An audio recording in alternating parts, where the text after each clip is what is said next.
إلى حضرة النبي المصطفى حبيبنا وشفيعنا سيدنا محمد صلى الله عليه وسلم وعلى آله وأصحابه والتابعين والعلماء أهل السنة والجماعة وخصوصا إلى حضرة الشيخ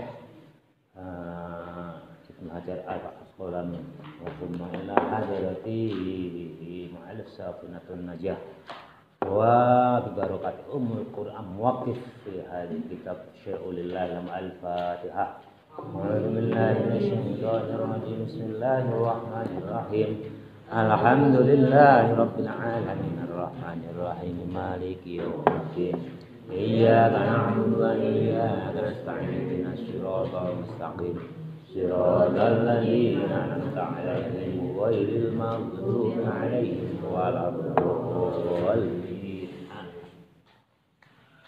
Halaman 6 ya.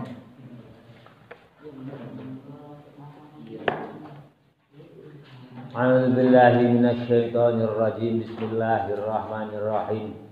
Babul aniyati. Ini bab baru.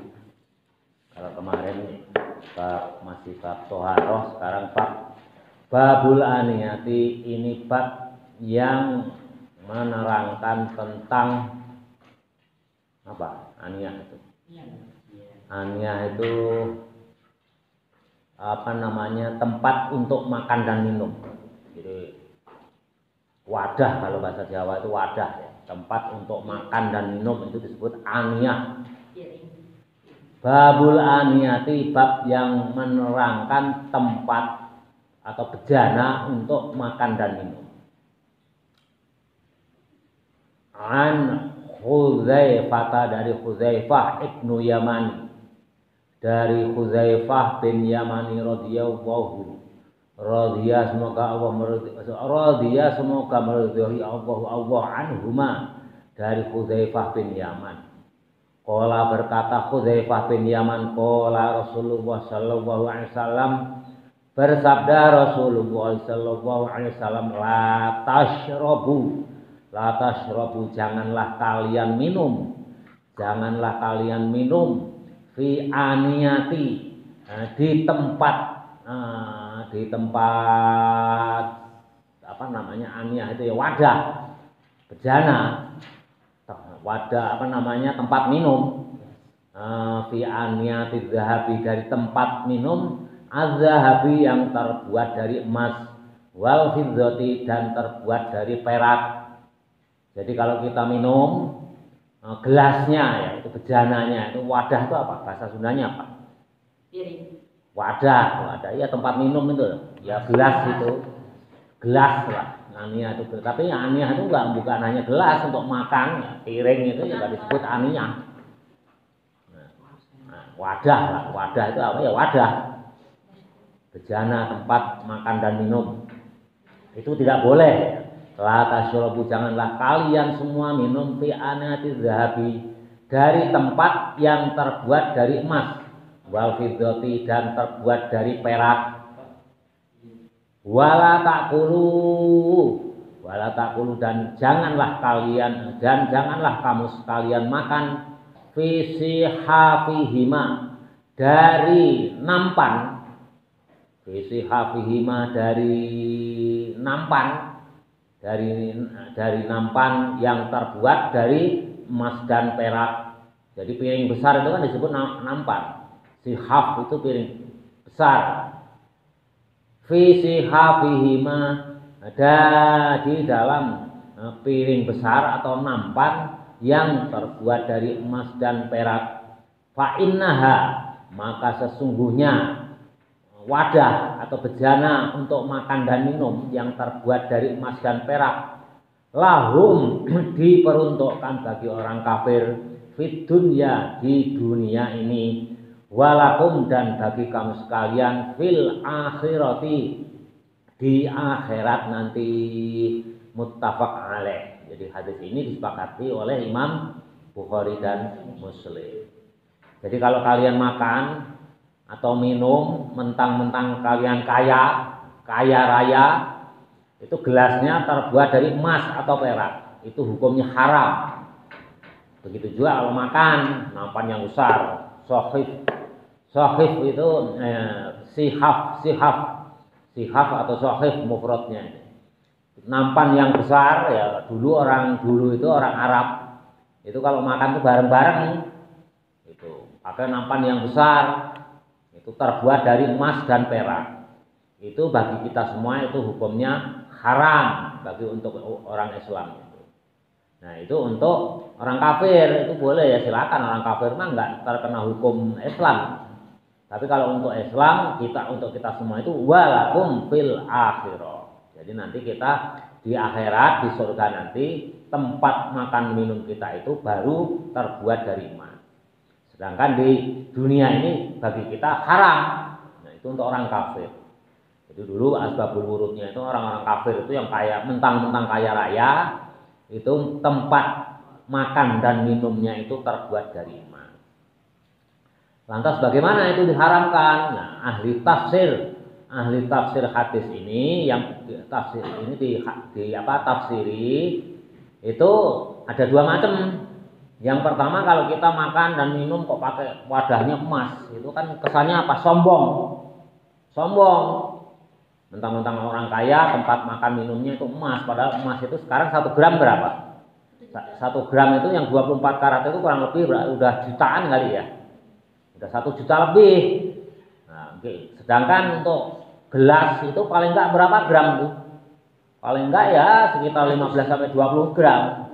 Nah, kalau kali 1 juta aja berarti 1 gelas 20 juta. Bagaimana saudara kita yang miskin? Kita mentang-mentang kaya raya kebeli, kita minumnya pakai gelas yang terbuat dari emas atau perak, kan kasihan saudara kita yang tidak senasib dengan kita di bidang ekonomi. Makanya ulama-ulama kenapa ini diharamkan itu menafsirinya itu kita dicap sombong lah. Gitu. Ya memang benar-benar sombong kalau walaupun kita kebeli ya itu duit-duit kita, uang-uang kita, karena kita harganya banyak. Gelasnya aja terbuat dari emas. Itu yang pertama, itu dicap sombong.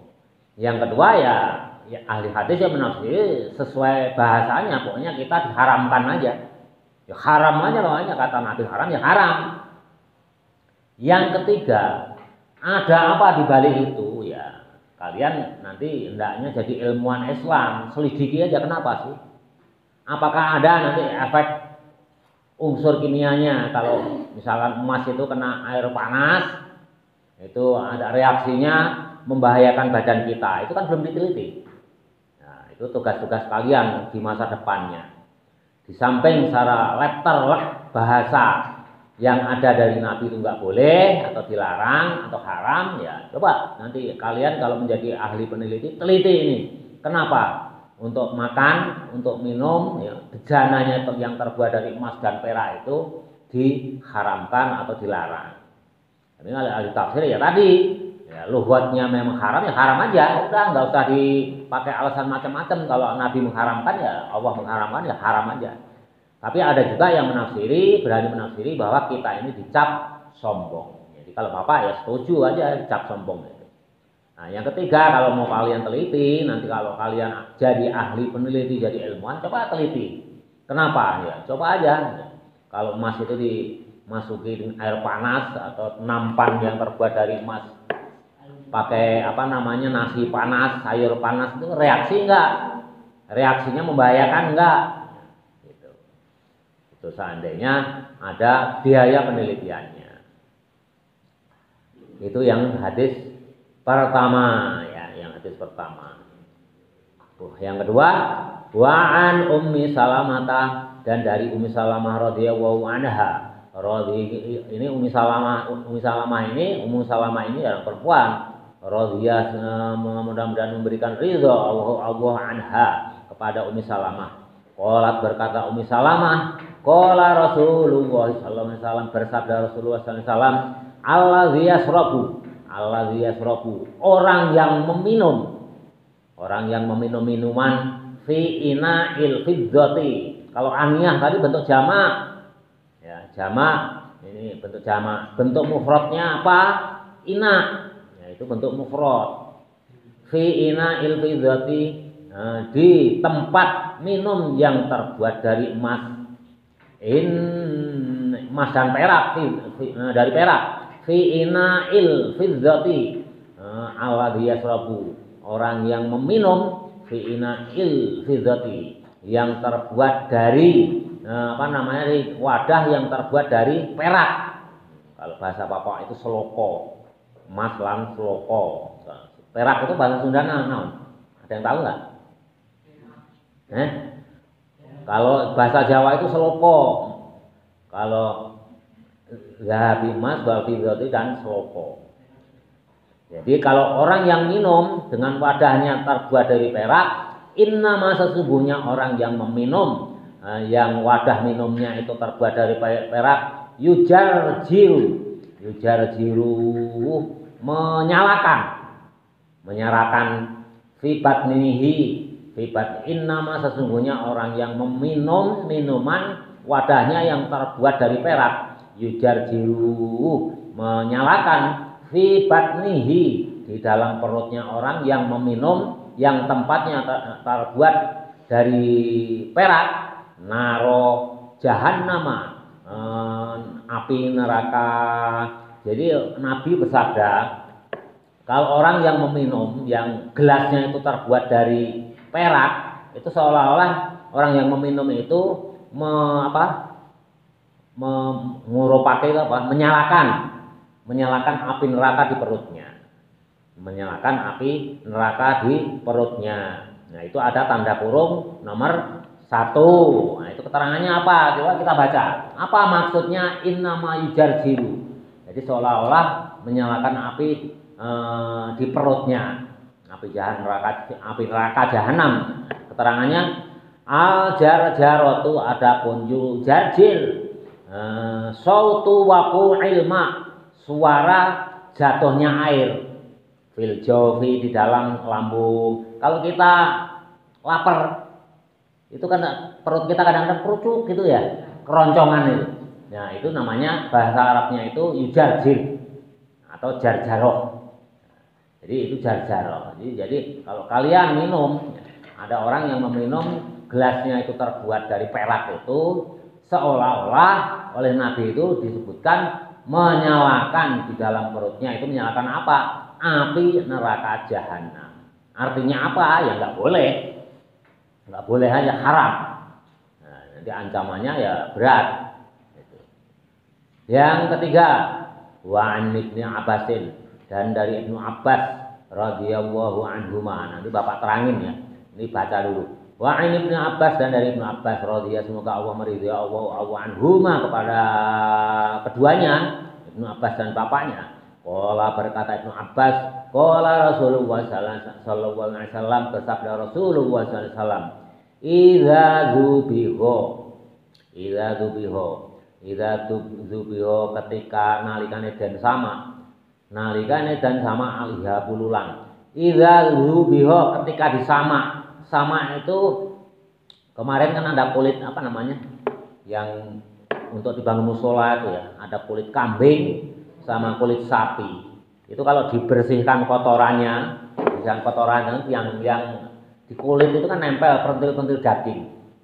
Dibersihkan itu namanya disama. Itu istilahnya itu disama. Istilah agamanya itu disama. Idza dubiho ketika disama al-ihabu kulit. Itu yang maksudnya kulit sapi, kulit kerbau, kulit onta, kulit domba itu dibersihin. Kalau zaman dulu itu biasanya pakai daun salam, daun bidara, itu bersihinnya, gosok. Tapi kalau zaman modern sekarang ini sudah banyak garam yang gosok itu, cara membersihkannya itu direndam pakai garam. 3 hari, 4 hari itu kalian angkat, itu tinggal garuk-garuk itu udah bersih. Itu namanya menyamak kulit. Menyamak kulit. Nanti terkelupas sendiri kalau direndam garam. Idza dzubiha, Rasul bersabda, idza dzubiha ketika disama al-ihabu kulit binatang ternak, diantaranya sapi, kerbau, domba, kambing, onta, khimar, faqat tahuro, maka sungguh telah suci. Ini Bapak jelaskan dulu yang hadis pertama tadi ya. Nah, apa namanya? Hadis tentang makan dan minum pakai apa? Emas atau perak. Emas atau perak. Itu di sini bahasa lugatnya ya secara letterlek. Lugatnya secara nyata itu pokoknya minum, makan yang wadah minumnya atau tempat makannya itu terbuat dari emas atau perak itu hukumnya tidak boleh alias haram. Itu letterleknya. Lantas dari dua hadis ini sebetulnya nanti kalau di kitab-kitab lain nanti banyak disebutkan ya, disebutkan. Sebetulnya bisa berkembang. Lantas bagaimana seandainya kita punya gelas? Kalau zaman dulu ada di patri. Kalian tahu nggak patri? Tukang patri tahu nggak? Misalkan panci itu bolong itu ditambal di patri. Tukang patri masa nggak tahu? Bukanlah tukang sepatu itu sul. Tukang patri itu ada katel bolong itu di patri ya. Nah, misalkan kita punya gelas atau wadah lah nampan, lantas pecah nampan kita itu. Lantas bagaimana seandainya dirapatkan kembali, dirapatkan ya, dirapat lah, disambung-sambung, lantas dikuatkan dengan kawat yang dilapisi emas atau kawatnya itu terdiri dari emas. Itu bisa di patri-patri itu. Dulu bapak waktu kecil itu kalau piring pecah itu dibawa ke tukang patri, disambung-sambung pakai seng sehingga nyatu kembali dan itu kuat. Tapi ya ada sengnya. Bagaimana kalau gelasnya atau nampannya itu pecah disambung-sambung pakai emas? Boleh enggak? Nah, ini ada beberapa pendapat. Ada ulama kalau yang yang letterlek menafsiri hadisnya ya pokoknya pakai pakai emas haram ya tetap haram.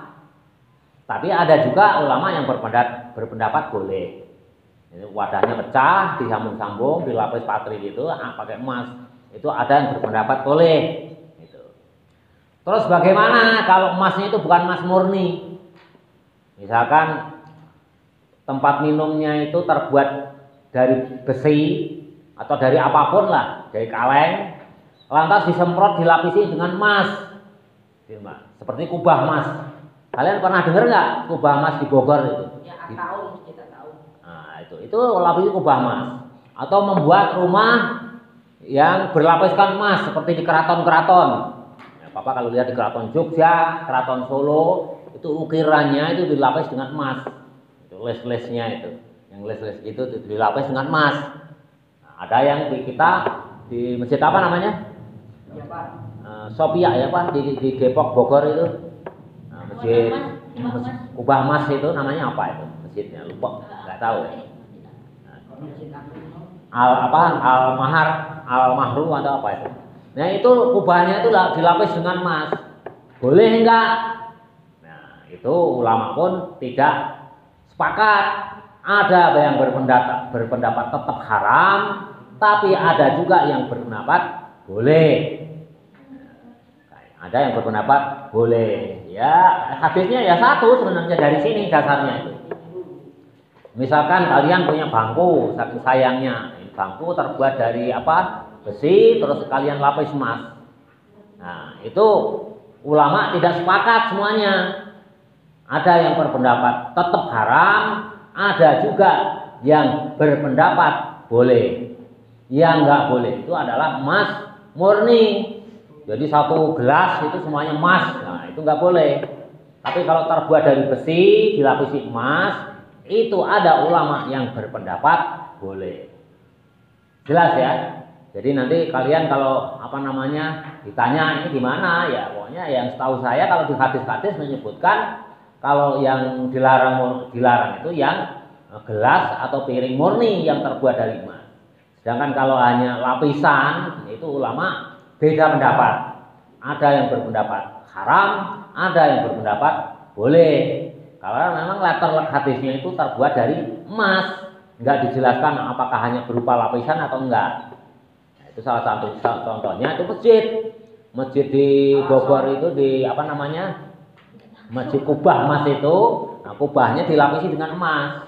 Tapi hakikatnya dalamnya itu ya emasnya hanya sedikit, hanya disemprot aja emas berapa karat gitu. Jadi bukan emas murni gitu. Tapi kalau dari emas murni ya sangat mahal sekali gitu berapa.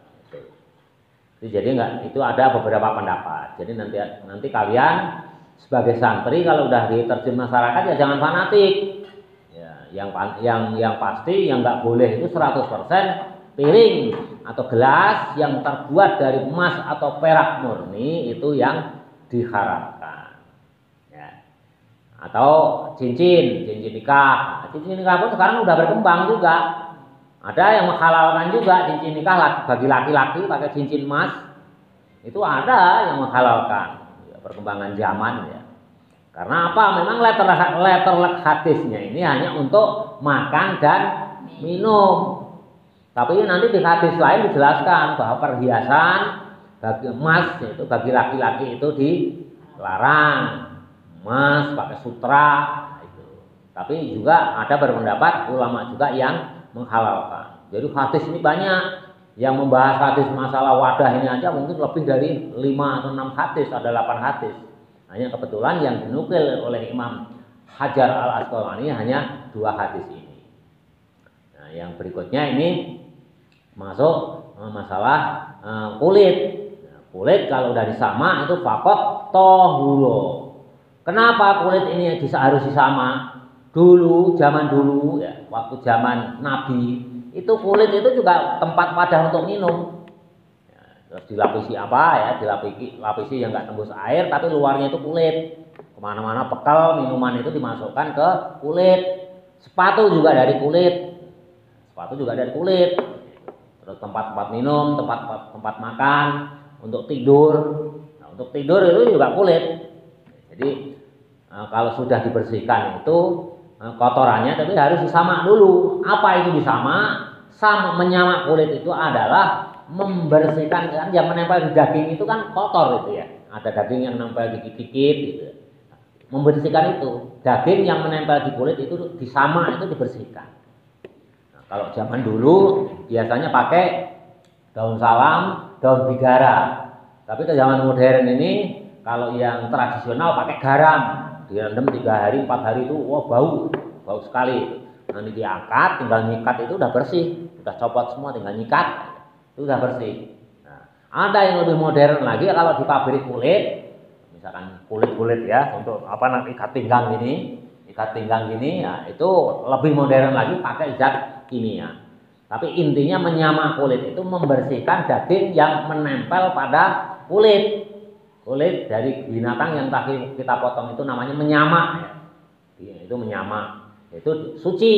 Jadi kalau itu belum dibersihkan ya itu tetap masih bangkai disebutnya, karena masih ada daging yang menempel. Itu tidak boleh kita pakai sajadah, nggak boleh. Jadi kalau zaman dulu, zaman Nabi itu kulit binatang ya, onta, kerbau, sapi ya, di sana itu domba, itu dipakai sepatu, dipakai sajadah, pakai tempat tidur, dipakai tempat untuk wadah minuman. Kalau kepergian itu tempat minumannya itu dimasukkan ke kulit itu. Kulit ya tas pinggang lah kalau sekarang terbuat dari kulit. Jelas ya? Hadis berikutnya. Jadi kalau terbuat dari perak itu juga haram juga ya. Jadi seolah-olah kalian itu menyalakan api neraka itu di perutmu. Berikutnya faqatuhu akhrajahu Muslim. Hadis ini diriwayatkan oleh Imam Muslim. Imam yang lain, hadis yang lain banyak ini. Hanya kebetulan yang dinukil Imam Hajar Al-Asqalani ini yang dikeluarkan oleh Imam Muslim. Wa indal arba'ati. Ini Imam Arba'ah juga mengeluarkan, ini yang nomor 21 itu, nomor hadis 21 itu. Wa indal arba'ati, dan bagi Imam Arba'ah itu siapa? Abu Dawud, Tirmizi, Nasai, Ibnu Majah. Ini Imam Arba'ah ini juga meriwayatkan, hanya beda lafalnya. Lafalnya apa? Ayyuma ihabi Dubiho ayuma ing endine ihabin kulit yang mana setiap kulit maksudnya zubiho yang disama. Jadi beda. Kalau yang riwayat Muslim lafalnya idza zubihol ihabu. Tapi kalau Imam Arba'ah lafalnya ayyuma ihabin zubiho. Ayyuma ihabin utawi endine kang den sama ya, kalau bahasa bawah itu zubiho kang den sama. Jadi lafalnya beda tapi maknanya itu hakikatnya sama. Sama ya. Yang mana pokoknya kulit itu disama ya, pakot tohuro itu sama, berikutnya itu sama. Berikutnya hadis 22. Wa an Salamatan dan dari Salamah bin Muhabbiki radhiyallahu anhu. Radhiya semoga meridhai Allah anhu kepada Salamah bin Muhabbiki. Ini orang laki atau perempuan? Salamah bin Muhabbiki. Laki-laki atau perempuan? Nah, buktinya mana? Nah, bagus sekali. Kayak Maesaroh yang menyertai Nabi dagang itu namanya aja Maesaroh. Maesaroh itu nama laki-laki. Mana ada Nabi didampingi perempuan mau yang bukan muhrimnya ya, walaupun belum diangkat Nabi. Karena Nabi itu tetap suci. Walaupun sebelum diangkat Nabi itu suci. Jadi kadang-kadang ada orang Arab itu kalau di telinga kita itu kayaknya nama perempuan, tapi ya laki-laki. Termasuk ini Salamah. Salamah itu kalau di kita kan nama perempuan. Maesaroh itu juga laki-laki, Salamah itu laki-laki. Buktinya apa ini? Bin, itu bagus sekali. Nah, mulai pintar kalian. Qala berkata Salamah bin Muhabbik, qala Rasulullah sallallahu alaihi wasallam, bersabda Rasulullah sallam, "Zibahu juludil maitati." Zibahun menyama juludil maitati, kulitnya bangkai binatang ternak maksudnya. Tuhuruha itu mensucikannya.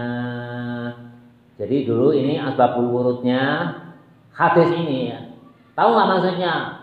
Menyama kulit bangkai binatang ternak. Kalau yang tadi kan nggak disebutkan bangkai, maitah. Nah, itu karena dipotong, misalkan kita kekah atau memang kita sengaja potong untuk dagingnya dijual, itu karena kan dipotong karena Allah.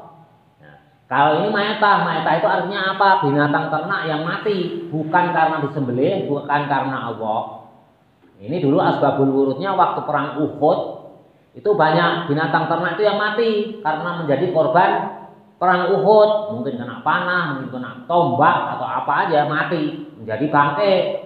Lantas ada orang Quraisy itu menyeret, itu diseret gitu. Nah, itu menjadi bangkai. Itu pun kalau kulitnya kita sama, itu menjadi suci. Jadi suci itu artinya apa? Ya kita pakai tempat tidur juga boleh, kita pakai tempat minuman juga boleh, kita pakai sajadah untuk amparan sholat juga boleh. Jadi dulu itu sajadah. Dulu zaman Nabi kan masjidnya itu hanya pasir, bukan bangunan, pasir. Jadi sajadahnya itu apa? Ya, di antaranya pelepah kurma, ada juga kulit dari binatang ternak. Jadi kalau udah walaupun bangkai, misalkan ada sapi mati, sapi mati sebelum dikubur udah ya itu kulitnya ambil, saya minta.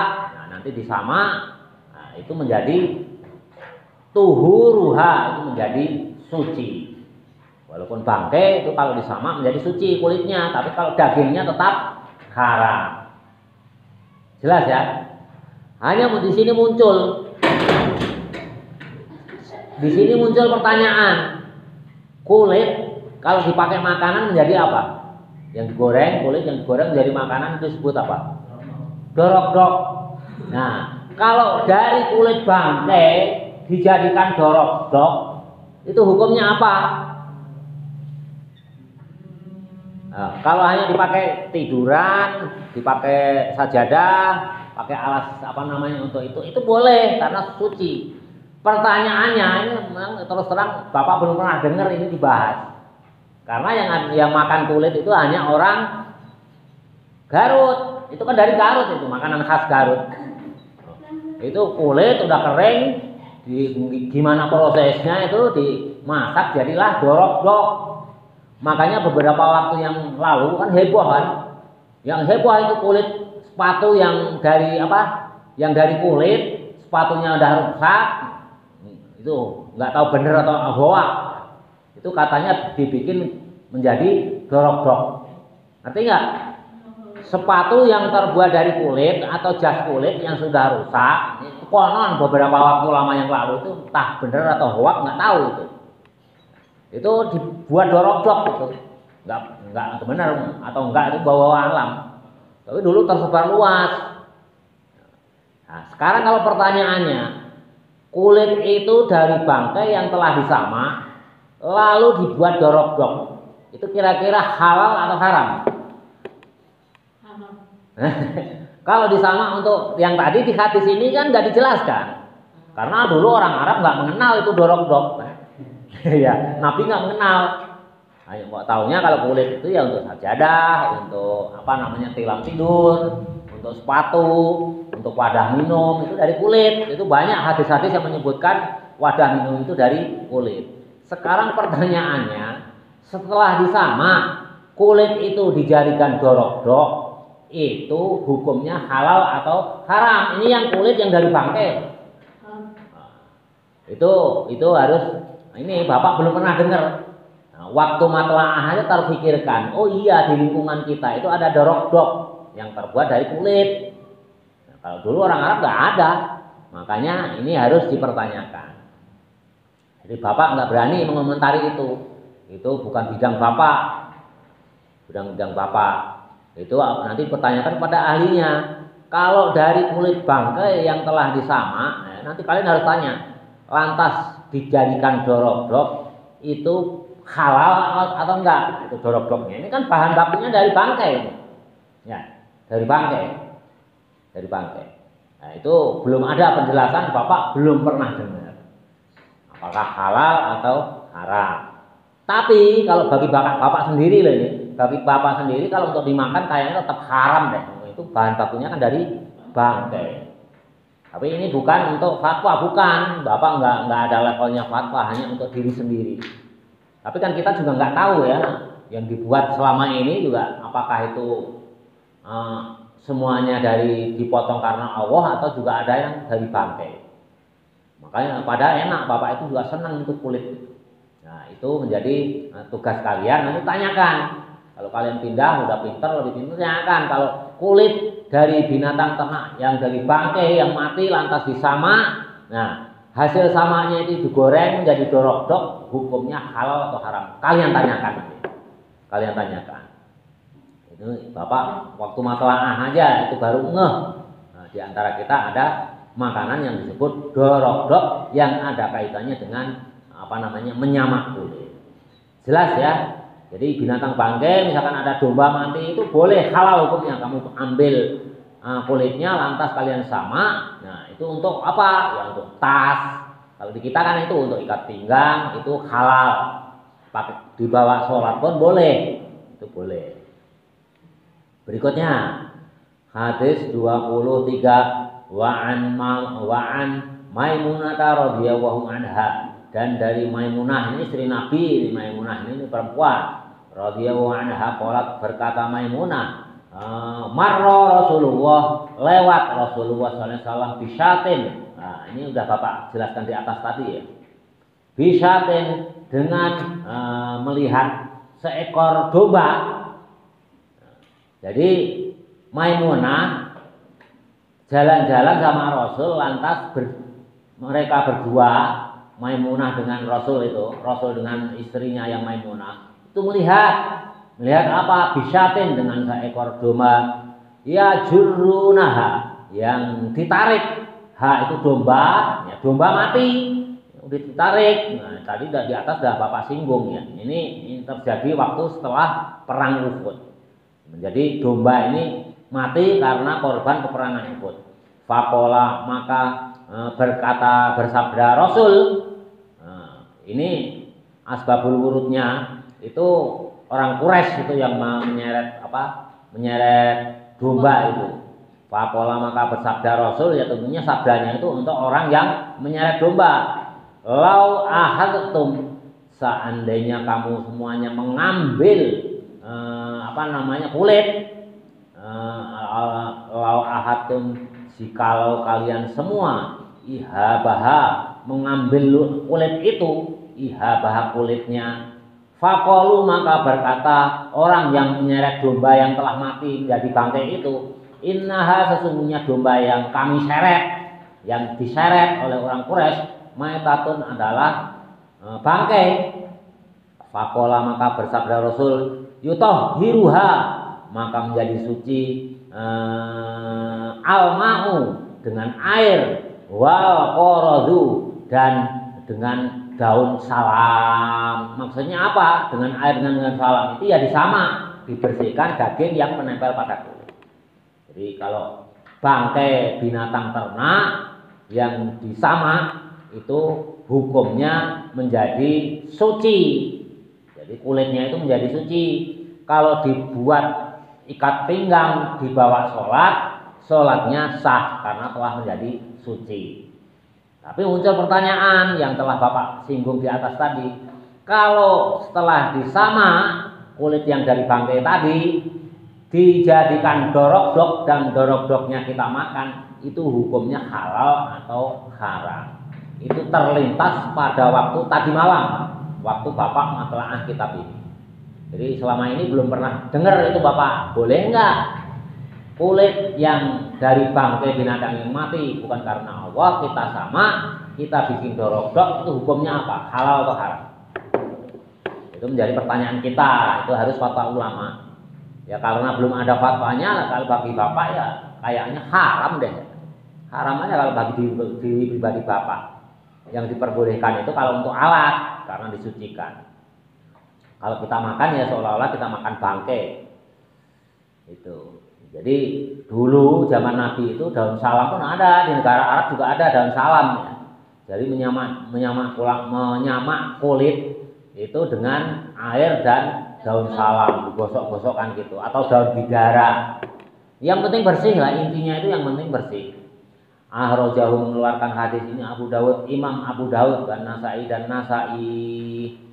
Ya, jadi kalian tambah pinter dari kulit itu hukumnya apa. Jadi nanti kalian gimana kalau kulit anjing, ya coba aja kita tunggu. Kita tunggu kulit anjing itu boleh nggak disama? Ini belum ketemu ya. Hadis berikutnya, hadis 24. Wa an Abi Sa'labah, dan Abi Sa'labah Khushani, orang yang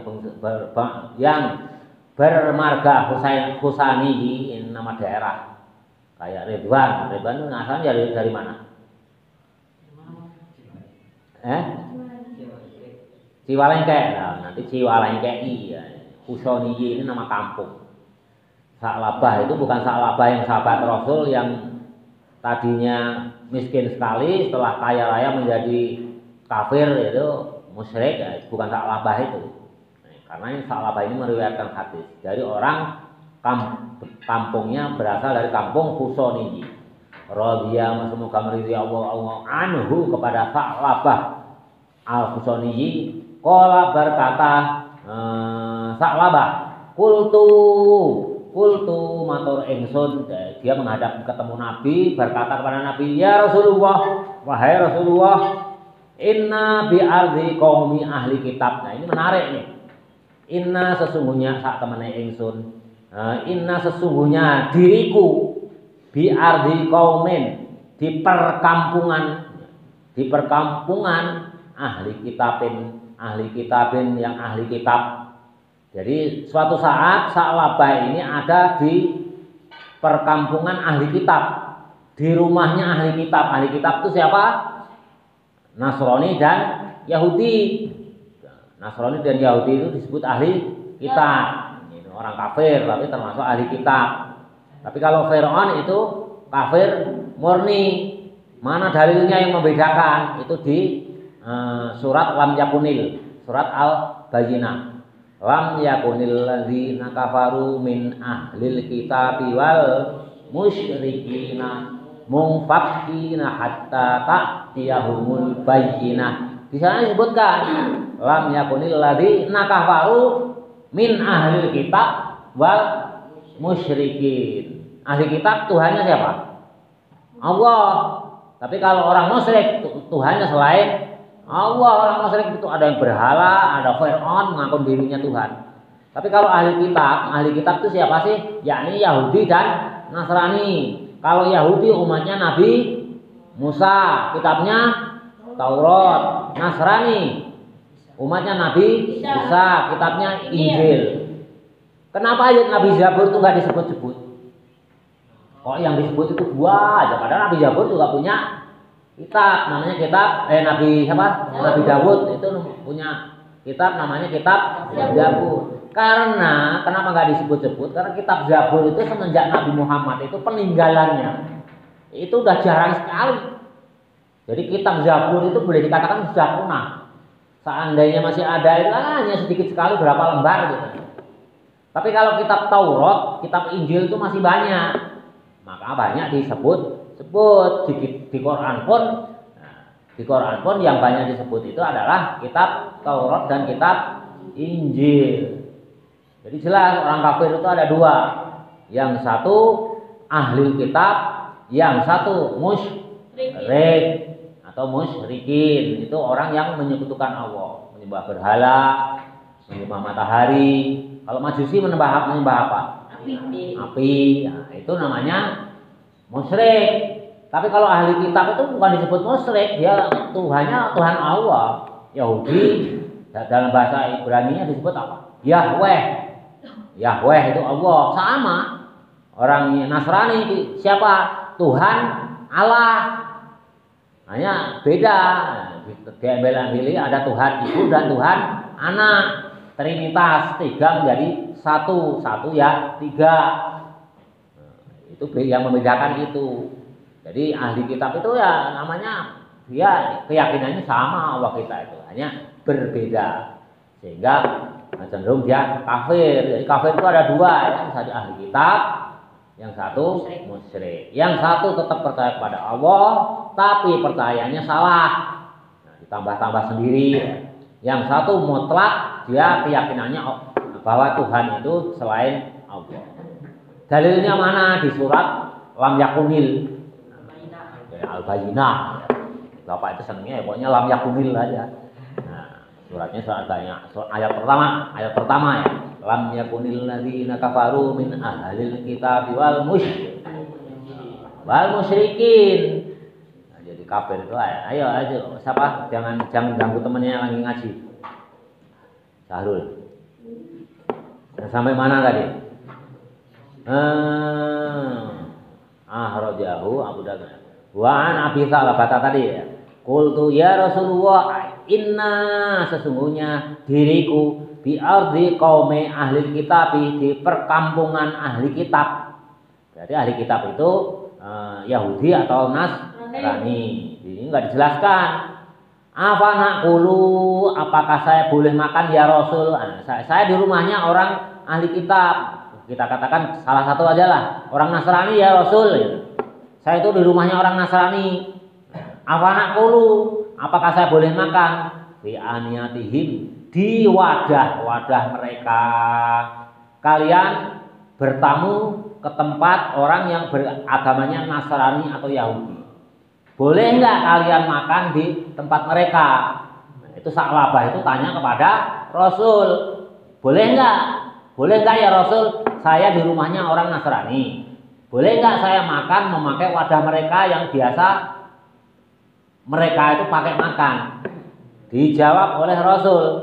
Qala bersabda Rasul, la ta'kulu fiha, la ta'kulu janganlah kalian makan fiha di dalam wadahnya orang yang Nasrani tersebut atau Yahudi tersebut. Enggak boleh, dijawab oleh Rasul. Tapi ada pengecualiannya. Illa Allah tajidu, kecuali jika tidak menemukan ghairoha, selain wadah yang dipakai oleh orang Yahudi tadi. Kalian bertamu ke tempatnya orang Yahudi atau Nasrani. Boleh nggak makan memakai piring, minum memakai gelas yang biasa dipakai oleh Yahudi dan Nasrani di rumahnya tersebut?